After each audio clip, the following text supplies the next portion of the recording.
Hello and welcome to Clear on Life. In this episode, I interview Danielle Applestone. Danielle is the founder of Daughters of Rosie. She's an engineer, entrepreneur, and a mom who cares deeply about unlocking the capacity of the U.S. workforce. At Daughters of Rosie, she helps high-potential hourly workers explore careers where they can grow. Danielle grew up learning how to build things around the house, and besides being a hands-on, build-anything entrepreneur, she's also very gifted at looking for and understanding the underlying data patterns and trends, and using those insights in guiding her business decisions and actions. This interview is an attempt at looking at how she thinks and operates in the world, and how she approaches problems and obstacles. This helps me go beyond being inspired and gives me something to model my life after. I hope you find this interview inspiring and useful in your life as well. Enjoy. The Clear on Life podcast. Clear on Life. Clear on Life. Clear on Life. The Clear on Life podcast. The journey into finding purpose, meaning, and clarity in life.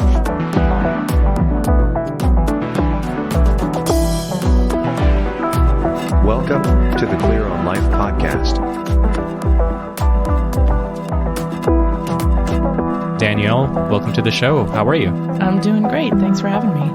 So I heard that you are in the middle of a fundraising right now. Mm-hmm. And this is, how many times have you done this before? This is my 6th time to ask the venture capital world for money. Okay. And would you call yourself a serial entrepreneur? Oh, yeah, definitely. This is my 3rd business that has ever made money and probably my 6th business ever. Oh, I see. The other ones were failed or didn't get off the ground before they, also failed. So you kept trying and here you are. Would you call Daughters of Rosie a success? I would call it a success in that I had a couple questions that I wanted to ask about the world. And one of them was, could we bring people who don't look qualified on paper for a job and get them hired because they had underlying competencies or skills or things that weren't reflected necessarily in their job history, but they were, innate to the person. And we to date have placed about 24 people who on paper don't look like they qualified for the job, but they've been very successful in the job since being hired. And that's a couple dozen people's lives who are different. People who get paid about 30% more than they did before, and they have benefits now that they didn't have before also. What made you do this in particular versus anything else? What was the motivating factor? Did you just wake up one day and you're like, I think there's a need for people in this category to go and find jobs here? Yeah. I think that I had finally gotten to the point in my life where I felt safe. So there was a lot of trying to get out of where I was, whether it was from leaving Arkansas and a rural community to getting to college and being the first person in my family to ever go to college, and then being a single mom and getting through grad school and getting here and getting there. And it was a lot of climbing is what it felt like. And after I sold my 2nd company, I finally felt like I'm going to be okay. Like I'm going to be able to feed my family, and I've really put a stake in the ground, and all the things that I've accomplished can't be taken away. And so that was the point where I decided, well, I could go make a lot of money for someone else in this world, working at a big company, or I could take all of the power and privilege and things that I now have, an agency, and turn it back on to people who might not have that, people who are still climbing. So I just started exploring the idea and thinking about the things that had motivated me the most about my last company, where I ran a manufacturing business. And we hired people to work on a production floor that had never considered manufacturing as a career. And they did great.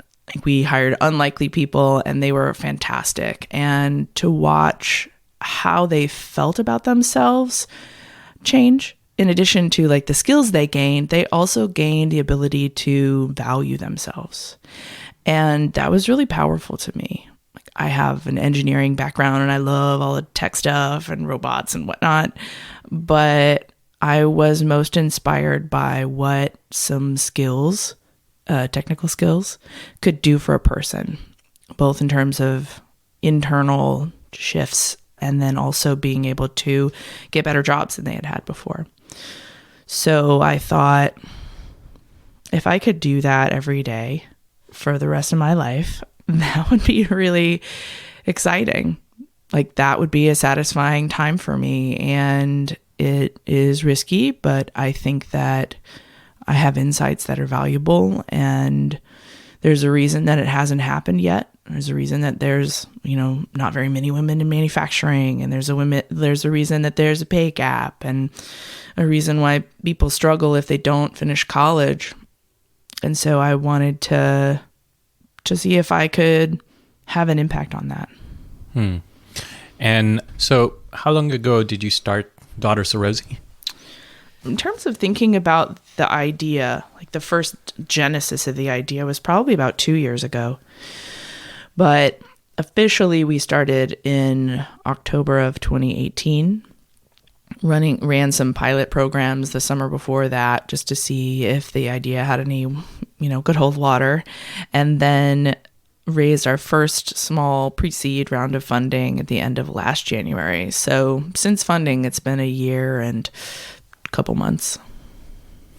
Birthing an idea and then making it something real. How do you do that? What's the process? Like, how much energy do you have to put in to actually take something from zero to, hey, it's a company employing people and helping the community and the world? That process is a weird one, because this idea in particular, this is the first company that I am starting that is my idea. The other companies that I started were other people's ideas, and I thought, oh, that looks cool. I bet I could make that into something. Wait, can we Sure. take a little detour here? So can you tell me a little more about taking someone else? Were you taking someone else's idea and making it a company, or did they pay you for, what was the deal versus this one? Yeah, the two other companies I co-founded with a person who, in the first case, it was my boyfriend at the time from college. And he taught me how to program in Perl as just a hobby, fun thing we could do together because we were both like nerds. And that was of course, that's what you do. A nerd couple. Yeah, nerd couple learning how to program. Well, he already knew how to program. And then he was like, okay, let's see what we can make with this. Let's start a business. And I ran that business for 13 years after that. So it was like a pretty intense experience, but it was just an idea he had and motivations that he had. But it turns out there was some like good fundamentals for a bootstrap SaaS business. And we started that in 2003. And then the business after that was started as a government project that, a friend of mine had gotten this government grant and hired some people to do some prototypes, but didn't really have anybody to lead the project. And the project and the government funding went under, but we had already developed valuable technology. And so I took that technology and formed a company around it, ran a Kickstarter campaign, which was a terrible idea, but managed to work, and then raised money for that business. And so, like, the concept, the whole premise of that business was not mine. It actually the inspiration came from the government. And then there was a group of people, engineers, who like made a proposal. None of that proposal was my idea. And then like the way that we were meeting the needs of that proposal was also not my idea. But the whole building the company, establishing the culture, putting some financials around it, raising money, ultimately selling the company, that was the bulk of my work. But with Daughters of Rosie, it was just me and my questions that I had, to see if I could exert some influence on the world in move it in a direction that I thought would be more positive. That's fascinating. And one of the things that I'm dealing with these days is taking my idea and just putting it out there in the world and manifesting it as a company. And I find it extremely challenging, mainly because I got to hold a container. There's no one else doing that. So there's nothing really, quote unquote, provided for. And I'm just so used to functioning in that environment where there's something to stand on, something's provided for. Is that something that you resonate with? Did that happen with Daughters of Rosie? Yeah, it took me a little bit to wrap my mind around whether or not this was something that I was going to do for my work, like my main job. But I would say I got to the point where it was more like it wasn't not going to happen. Like, it wasn't like I chose. I mean, I did choose to form the company and whatnot, but there was like exploration of the idea. Like, you know, I got two of my friends who, you know, business people, to fly with me to South Carolina to take a meeting at Michelin with the president of Michelin and ask questions. Like, hey, if we brought you 10 women to work in your technician roles, would that make a difference? Would you want that? Like, what are you struggling with? Do you care about diversity? Why do you care about diversity? Like, just asking questions of a customer was kind of part of it, because I thought that might be a good direction to go in. I had heard about all of the like market factors around it. Like, oh, there's a huge labor shortage in manufacturing. There's only 26% women in manufacturing, but that's for artificial cultural reasons. You know, there's all these things. So I like convinced two friends to fly with me so that I wouldn't be alone in this board meeting. And we went there, and I leveraged some like network connections in the local community there to get us a bunch of meetings with other people. And it was just like kind of taking a little, like one step after another. What was your emotional experience then? Was it excitement? Was it fear? And what was driving you? Because it sounds like, you know, there's a lot of unknowns in this, because you don't know what's going to happen. Looking back, you could see that now. But back then, what was that experience for you like? It feels to me like a river where the bottom layer is cold and steady and just flowing and relatively unchanged by the weather on the outside. But the top surface is like windswept and full of leaves and, you know, and hotter and moving faster. And I would say that with Daughters of Rosie, the bottom layer was something has to be different about the workforce in the United States. And I believe that women have a ton of underutilized capacity, specifically. I think broadly, a lot of people do, but specifically women. And so that was like the cold, steady, unwavering feeling. That just wouldn't go away. And then on the top, it would be like, oh, what should we do? Like, what does that person think? Like, oh, what am I going to do in my life? Like, is this ever going to make any money? Like, oh, I'm so tired after my other business. That was like such a slog. Should I really start another business right now? And, oh, my husband wants to make me like agree to all this stuff because last time around it was like such a nightmare. And like that part was like this swirling, tumultuous part. But it's kind of irrelevant because the deeper part was always there and was not going to go away. So for me, it was just about aligning all of the things in my life so that I could move with that more steady purpose towards the thing that towards a feeling I just couldn't get away from. I love this analogy of deeper current, and then you have all of this extra noise maybe at the surface. Yeah. Let's go into what you just said about aligning your life with this, I would say, a deeper current. Is that What did that look like? And were there sacrifices you had to make, or would you even call it sacrifices? What was alignment like? Yeah, I think for me, coming into alignment with like, I'm really going to pursue this idea as my full-time job and stuff, that process was more like, if I'm going to do this, it needs to not be as painful as last time.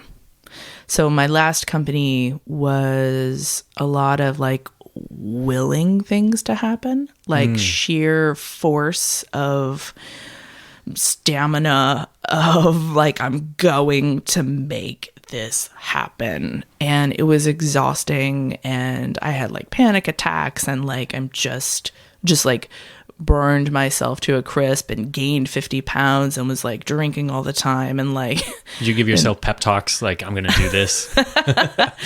I don't even know. I hardly remember. I was like waking up at 5:30 in the morning to like drive to the city and like meeting all day. And I was just like burned to a crisp. And, you know, I had some time set aside for my family, but I was not a great person during that process. And what I realized is like, I was so far out of my body. Like I was like completely out of touch.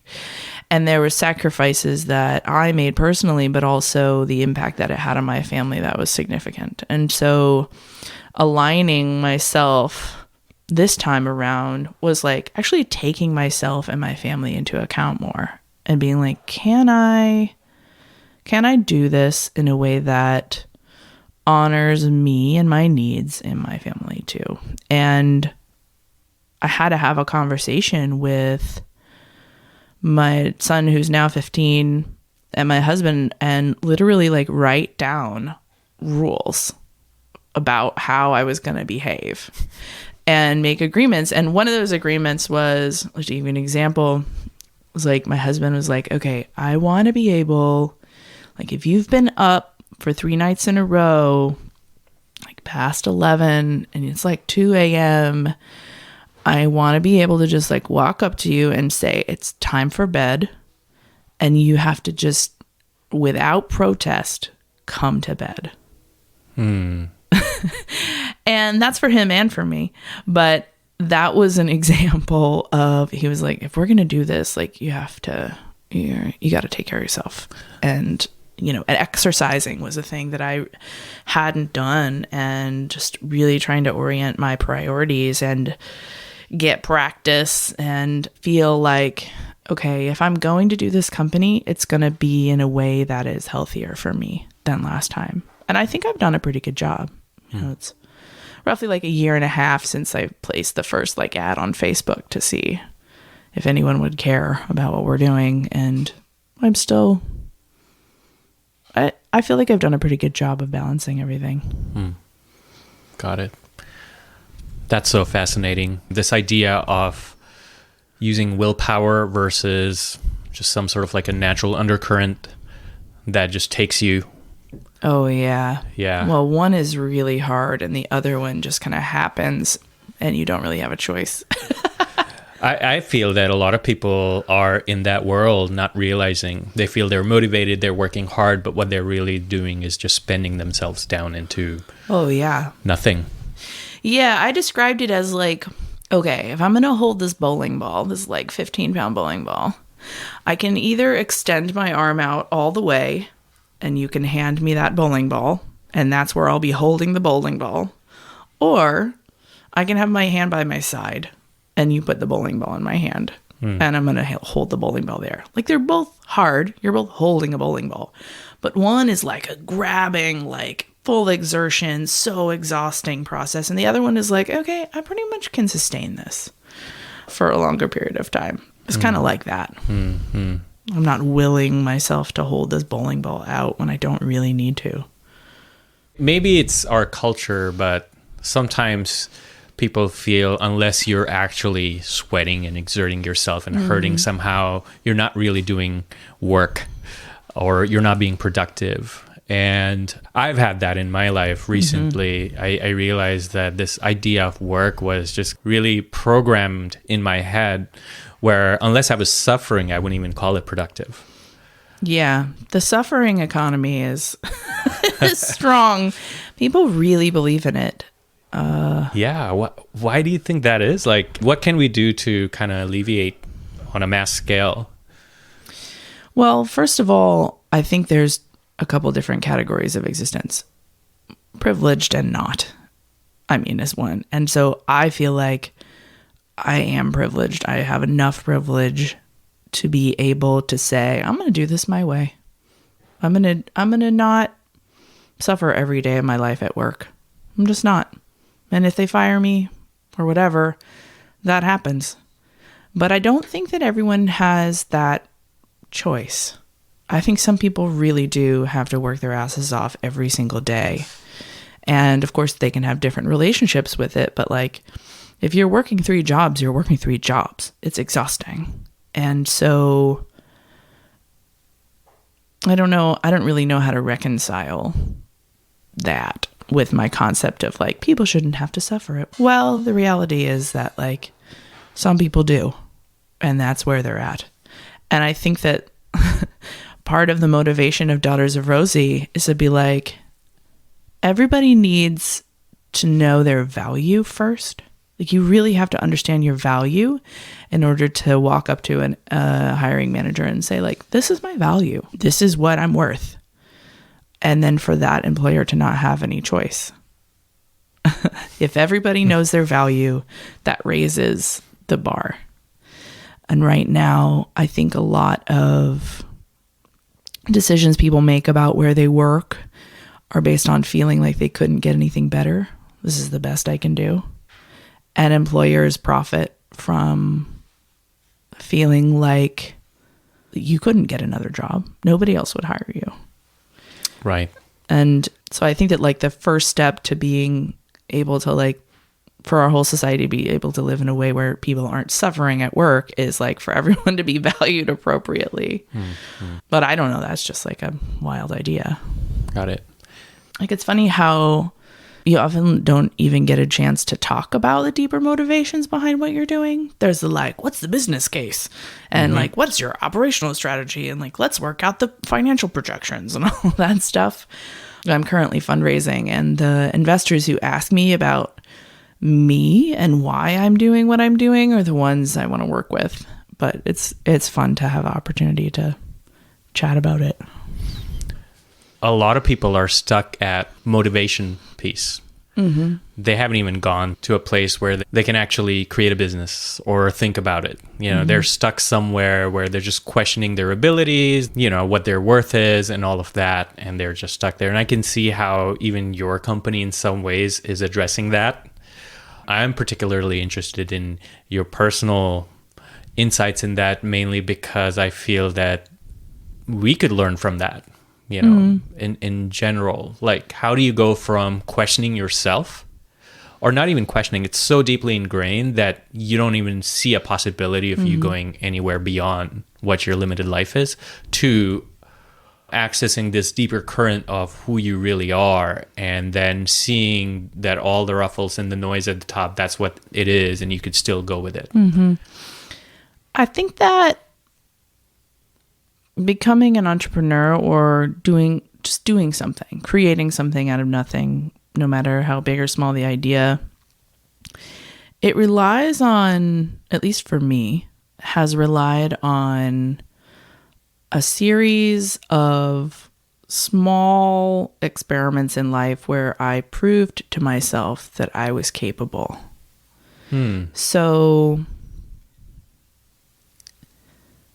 I think that actually started with like physically building stuff when I was little and being asked by my parents, like, what do you think? Let's try it. And making something out of nothing, even if it was a birdhouse or a ramp or something like that, that's extremely important because it changes the way you feel about yourself and what your capacity is.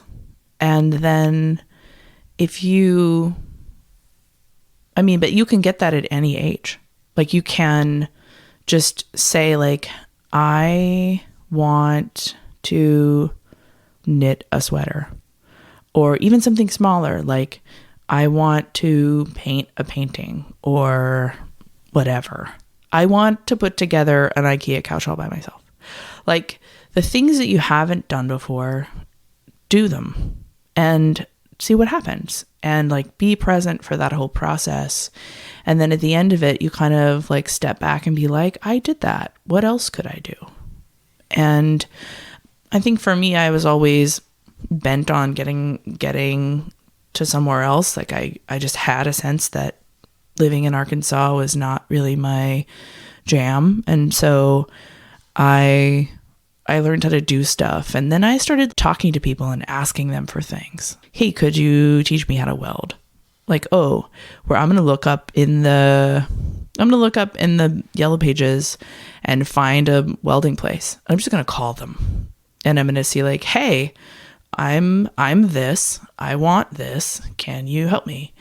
And just going out into the world and trying to see what you can make happen, I think is also a really important part. So it's like I built stuff when I was young and I got the sense that I could do stuff.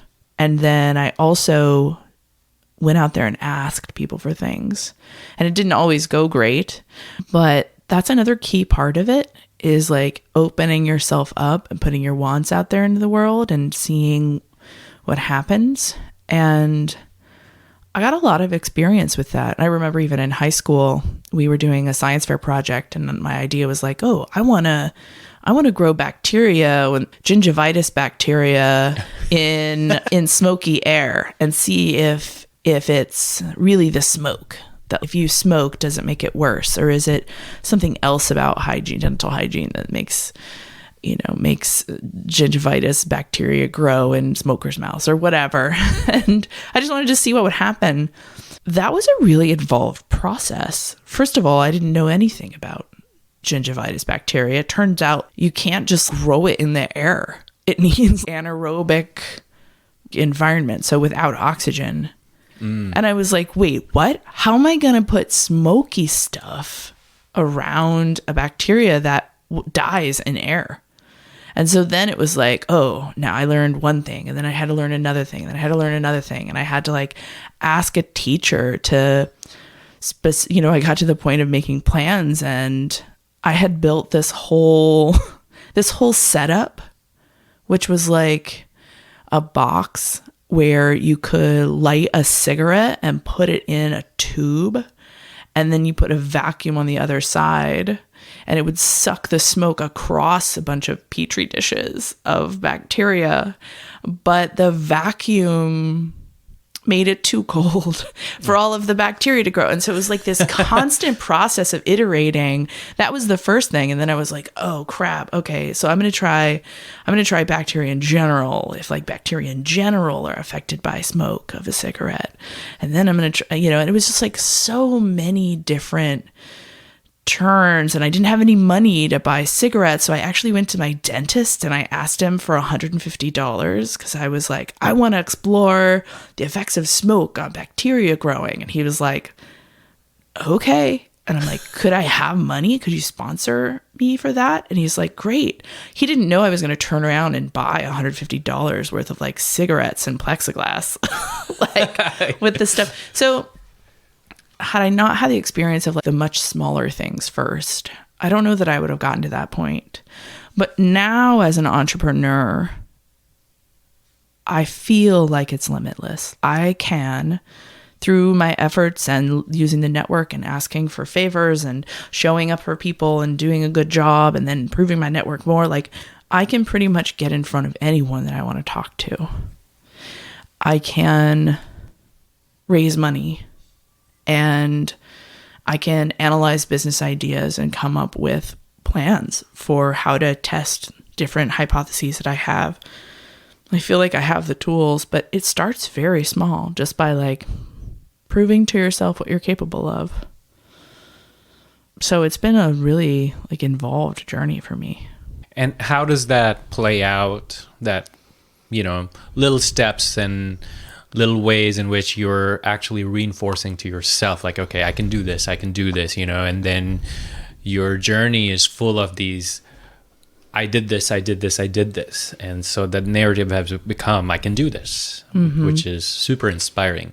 How does that play out in Daughters of Rosie, or, with your previous startup, but in particular with this one?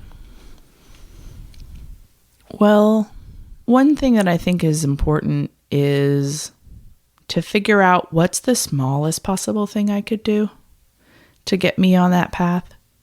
So the first thing that I did with Daughters of Rosie was actually, I was running a manufacturing facility, and we hired non-traditional people, and they did great. So I kind of was convinced about, well, if we could find the supply of more of these people, I know that they could do a good job in manufacturing, even if they've never considered the industry. And I know that once you get people into manufacturing, they're like, holy crap, this is an amazing job. Like, I'm on a career path and I didn't even go to college. So I knew that those things were true because I had experienced them at my previous company. But I still needed to know if a company that I wasn't running would take a chance on hiring people. You kind of go, I was talking to an entrepreneur today, and he described it as the hypothesis that it has the highest importance, as it relates to your potential success, but you have the lowest certainty about it. And test those hypotheses first. So the number one hypothesis that we had was, can we get companies to hire people with non-traditional backgrounds in manufacturing? So that's the thing that I wanted to do first. There's another saying somebody had, I don't even know, like somewhere around the bay. It was like, oh, if you want to have a monkey reading Shakespeare standing on top of the pedestal, don't build the pedestal first, because that's the easy part. Teach the monkey Shakespeare first. So this is kind of like that. I see. And that's a Google X thing, actually.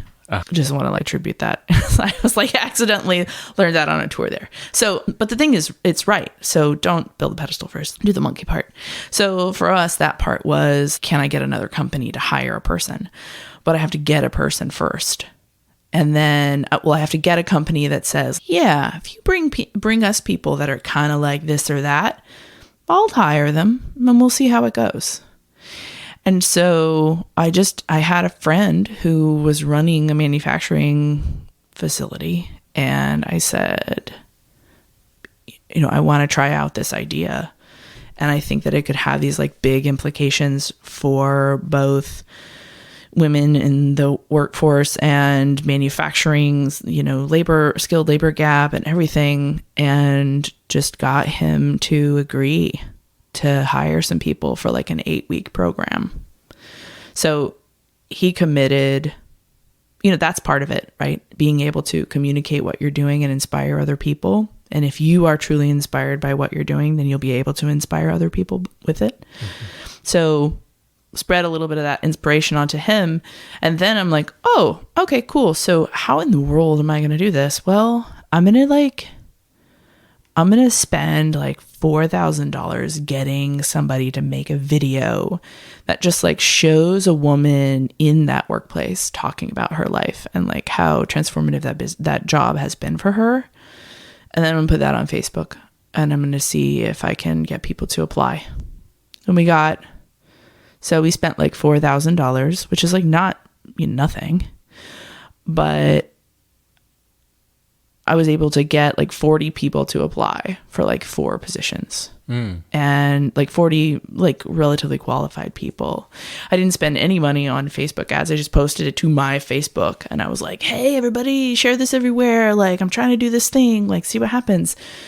And we got applicants, and 4 people, joined the training program, and 2 of them are still employed. It's a year and a half later almost. And so that was the smallest possible thing that I could do, was okay, if I have a company that'll could I get any company to agree to this? Yes. But it was my friend's company. So there's that. But you got to start somewhere. Got to start somewhere. Yeah. It counts. And that was the story that I told to people on Facebook. We got an overwhelming number of women to join this training program. And then he was like, actually, this was pretty good. We're going to hire 2 of these people full time. And then that was the story that I told to get the second and third customers who were not friends of mine, but who were friends of investors who knew me and who I had talked to. And then it was like, okay, 3 pilot projects. And like, here's roughly what we think the next set of experiments we're going to run are. And then, I mean, and this is a leap that I don't think that a lot of people would make unless they'd been serial entrepreneurs. So I was like, okay, this is good enough to raise money. So I went out and raised some money. What would an entrepreneur that's a new entrepreneur, they haven't done this, if they didn't make the leap, what does it look like versus taking the leap? They probably have to self-fund more, get more proof, do it more times, raise a little money from friends and family, maybe join an accelerator or an incubator. If you don't already have a network of investors, it's really hard to go out your first time and raise money without any kind of support system. So I think most people would like get a network first. Start talking about their idea. It would take longer probably to raise their first money because they're like, you know, if you haven't done it before, there's a lot of things you don't know about being an entrepreneur in general or running a business. And, you know, sometimes ideas are good enough that investors will take a risk on a first time founder. Mm-hmm. But it's really hard. So like, yeah, I guess you got to work up to it. At least I did anyway. Got it. Now, let's talk about this gift that you have, your ability to go in there and quote unquote do the homework, which is you have to see if there's a need that exists that aligns with your vision. Mm-hmm. So how did you go about doing that? Yeah, the internet is amazing. So you can find data on just about everything you want to know. Like, you just ask questions. One of the first questions is, how much money do companies spend on recruiting and hiring people? How much do companies spend on training people? What's like the amount of turnover that companies have at the entry level? And then from there, you can be like, okay, now I can use these numbers and I can calculate probably what's the cost of that turnover. If a company spends $1,200 a year training a new person, and every 3 months you have to have a new person in this role, then you're spending like 4x that every year on training because you're being cheap about recruiting. And so you're paying for it in training. So there's like that kind of stuff. You just sort of start to make inferences to get yourself comfortable around the business model. And one of those things is like, okay, one of the things that I had to figure out in the beginning was how many people are graduating from community colleges or technical schools with credentials in hands-on stuff like welding or reliability technician or machinist or all of that. And how many new jobs open up every year? And how many jobs are there currently that are open? The Bureau of Labor Statistics is like my favorite website because you can learn so much about the flow of people into and out of jobs. How much money are companies losing because they don't have the number of people they need? Because then you can know how much would it be worth to them to solve their labor problem, right? Assuming they know that that's what they're losing. Yeah. So it's like, okay, if a manufacturing company, the money they make is directly related to how many widgets they produce. If their workforce is 20% less than it should be, they're making 20% less widgets. And so they're leaving, whatever their margin on each widget is, which you can also look up, like average margins in a consumer goods manufacturing business is like 5 to 7% or whatever, like 10 to 15%. And then you're like, oh, okay, cool. So they're making 20% less widgets than they should be. Each widget, they should be making, this much margin on top of it. And this is what their current production is. And you're like, holy cow. The fact that they don't have enough people on the production floor, they're losing a ton of money. Now, that's assuming that they could sell every widget they make, which is not necessarily true, but in some industries it is. So, and like if there's scarcity of widgets and the price goes up. So there's like all these factors that you have to like try to figure out how to weigh. But I have found that just like back of the envelope calculations have been really powerful. Like I figured out that for every one person in the United States that graduates with a technical degree from a community college or, vocational school, there's 8 open jobs. We're not, the capacity of those institutions, like technical colleges and stuff, is not designed to make up for the huge deficit that we already have in manufacturing. It's supposed to meet the steady state need, but we're already in the hole. And community college, like volume of output of students didn't comprehend baby boomer retirement. And you're like, oh my gosh. If you look at the statistics, a quarter of this workforce, and the workforce is like roughly like 12 million people, quarter of that workforce is over 55, which means in 10 years, they'll get to retirement age. So then you're like, oh, okay, cool. A quarter of 12 million is 3 million.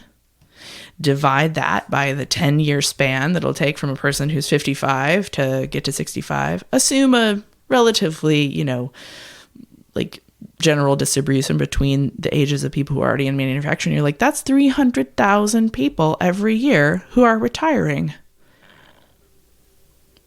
If we're already only creating one trained person for every 8 jobs that are open today, and there's 300,000 new jobs being opened every year, and automation is only going to cover 20% of jobs will be like lost or blah, blah, blah. There's like all those factors.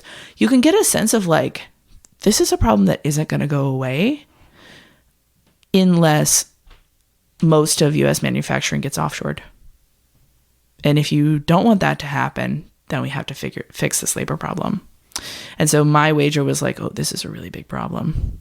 That's just like one example of, like you said, doing the homework and figuring out what the numbers are. And the numbers are all out there. Yeah. So you're pointing to a lot of like research and homework here, just doing a lot of that. So there's the fear that, oh, if I really dig in deep, then, it's going to invalidate whatever I came up with. Yeah, it will. Yeah. I found that to be true. Yes, totally. Over this past year, even when starting Daughters of Rosie, we thought that we were going to have to train people. Like we thought, oh, okay, cool. We're going to take folks who have like so much soft skills from the service industry, and we're going to give them the basic skills to become like a mechanical assembly technician or a machine operator. And those are like basic skills that we can teach people through online content and blah, blah, blah, blah, blah. Turns out nobody wants that. The people who are hiring these folks don't need that. They don't trust the content that someone else is going to be using for training, and they would rather just train people on the job, turns out. And then also, people who are working full-time jobs do not have time to do trainings extra in their lives, and they've got a very like, how do I know that this is going to be worth it kind of perspective, which is true. Like they don't know how to determine the ROI on training because they just haven't ever experienced a good ROI on spending time learning something that's not already on their job training. And so we have this whole plan for how we were going to do training, what it was going to be like, and how it was going to be like so much better than Was that a big part of your plan? Yeah. Okay. And we ran 3 experiments. They were all null results. And we're like, okay, we don't actually need to do this. And nobody wants it. So let's not do it. And so we saved a ton of time and a ton of money simply not building something that didn't need to be built. So the question asking is really helpful because it can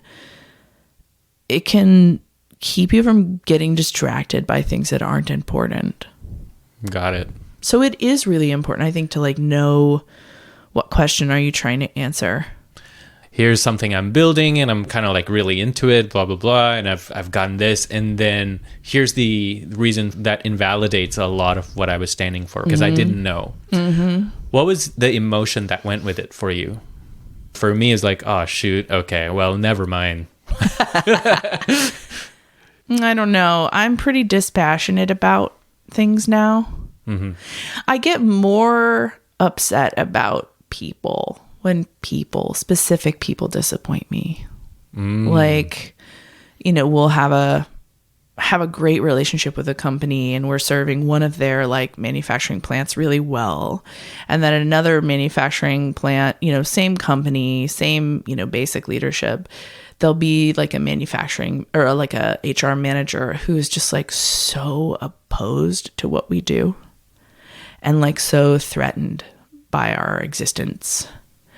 And they're just like totally stonewall us. They'll never hire someone from Daughters of Rosie for various reasons. And that really annoys me. Because I'm like, oh, this isn't a real reason. But it's also an opportunity to be like, okay, so could I change this person's mind?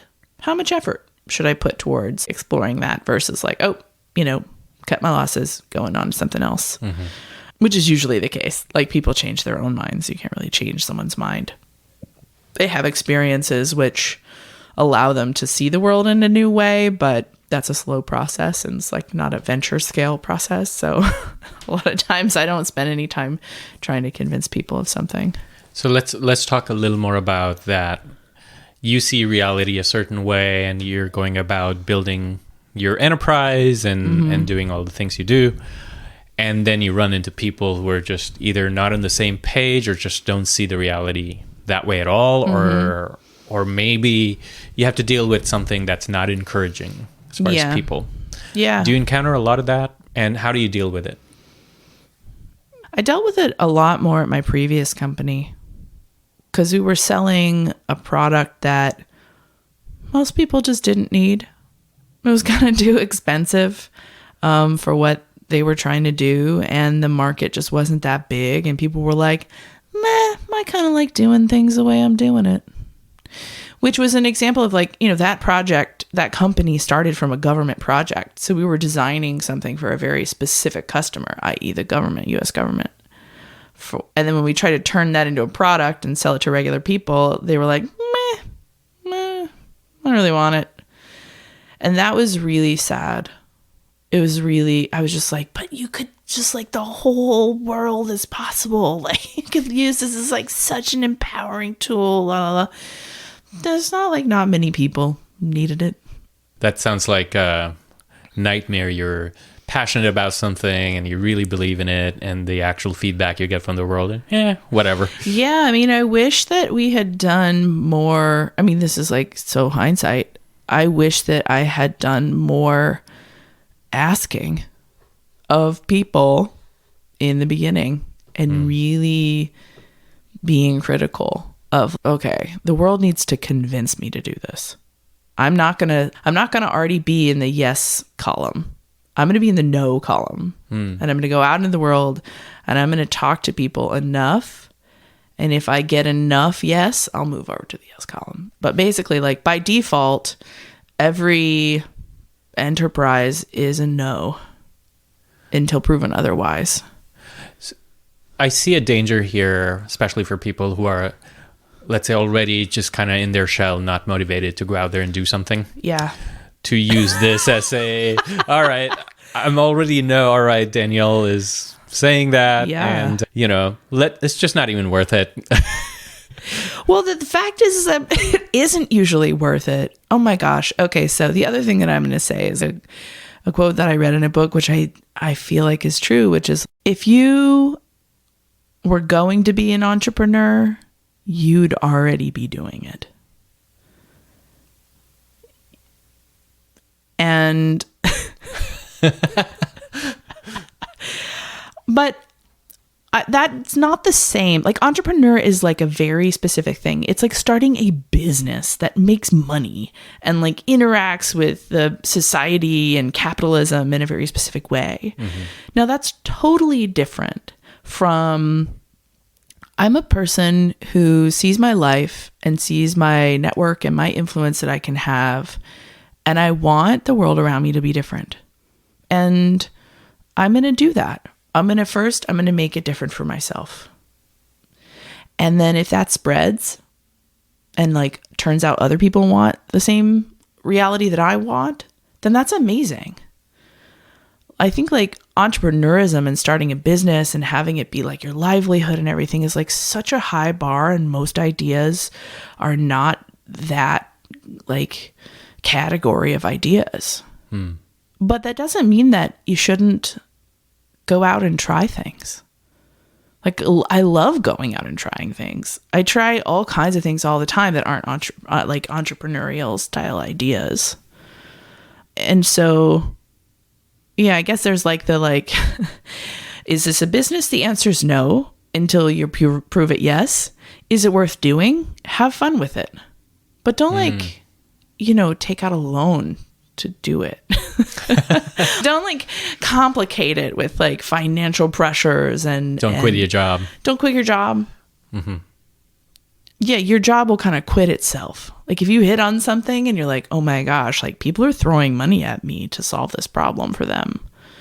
Like I'm so swamped. I have my full-time job, and then like also like every weekend I'm running these like events where people are paying like $100 per person to show up, because like we've created something that's really alleviating a pain that they have in their life. Like then, your job will quit itself, because you'll be like, okay, I'm totally consumed with this thing. I just like, I've lost all interest in my job and I get let go. That's okay, because I'm like doing this other thing. That takes me back to what you were saying earlier, which is about using your sheer willpower versus, your job will quit itself. Sounds more like going with the force is with you. Yeah. Versus you're going to quit your job, take the leap and get a loan and go for it. Though I've heard stories where people have done that too because they had faith. Yeah. Yeah. Yeah. I would say it's like probably pretty rare. I mean, okay, here's another thing to note. Most of the businesses in the United States are small businesses that like somebody found a need in their community and they solve that need for people and they get paid for it. And I mean, it's like an insanely big number of the businesses in the US are like under 10 people. So there's a lot of entrepreneurism out there. It's just, I don't know. I think that the narrative around startups has kind of polluted people's ideas of what would be a satisfying life as like a business owner. And, consulting is a business too. Right. It's a lot of like hustle and networking but you get paid to kind of do what it is that you do, like meet a certain need for people, and you kind of don't answer to anybody else. Can we actually do a detour on that before we end? Sure. This, dealing with other people, the idea of delegating, having people do things for you. How do you do that? How do you get people interested enough to do that? And then how do you evaluate people on whether if they're doing a good job or not? Well, I think you have to know enough to be dangerous. In terms of like having a lawyer, and you're like, okay, lawyer, I need a privacy policy. And I don't really know what needs to be in here. But what I know is that I don't want to spend too much money on it. And I want to be like pretty confident. So learning how to gauge like how much you should trust people is just practice. And you have to get burned a lot in the process. Having an accountant that you're like, well, I don't really know what I'm doing either. So I'm going to look at this, like kind of sniff test it, have advisors that you really trust, that you can like float things by and validate someone's work. But then also like you're probably going to get it wrong a couple times.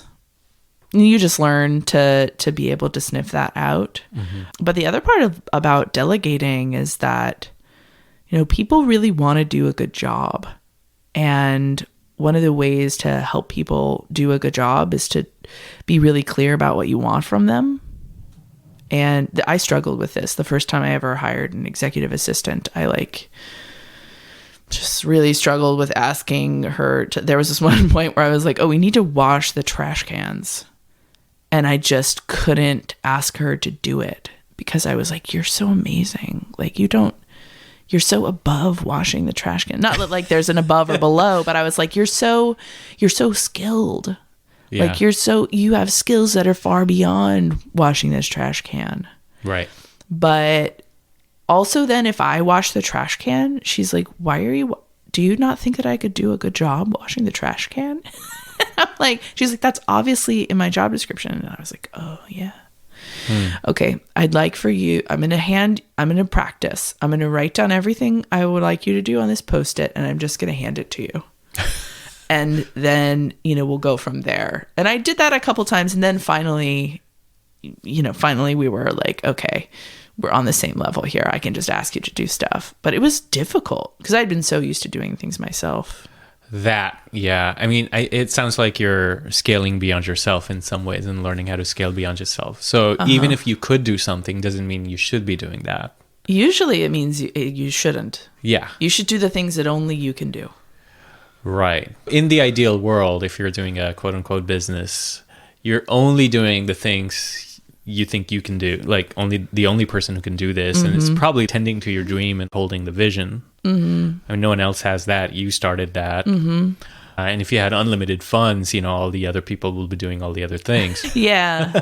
I mean, in the beginning, when it was just us two, two of us, we did everything ourselves. And then you grow to the point where you're like, okay, I can hand this off. And then you take on a new part of the business and you build that, and then you hand that off. And now we're 5 people, and I've handed off my job 3 times. Like whatever it was that I was doing most of the time, I have handed off. And I'm about to finish fundraising, which is a thing that I can't hand off. But then I'm going to take a new job from someone else and grow that into a big thing. And then I am going to hand that off to a marketing person. And then I'm just going to keep doing that as the business grows, because that's what I like to do. Like build something from nothing, even if it's a function within the company. And my co-founder is the same way too. Like he's about to hand off one big part of what he does to someone, and then he's going to build another part. And then we're going to hire a person to run that, and he'll hand it off. And so you have to get really good at letting go, handing things off, and just monitoring things. Keeping the lamp going so that everybody knows what direction they're pointed in. Right. Well, Danielle, it's been a pleasure. I learned a lot. And I got an insight into how you think and operate. It makes a lot of sense. The fine line of being realistic. Business is a real thing in the real world. You got to be realistic. And so I love that. And thank you so much. Yeah, thank you. This has been really fun. All right. Bye-bye.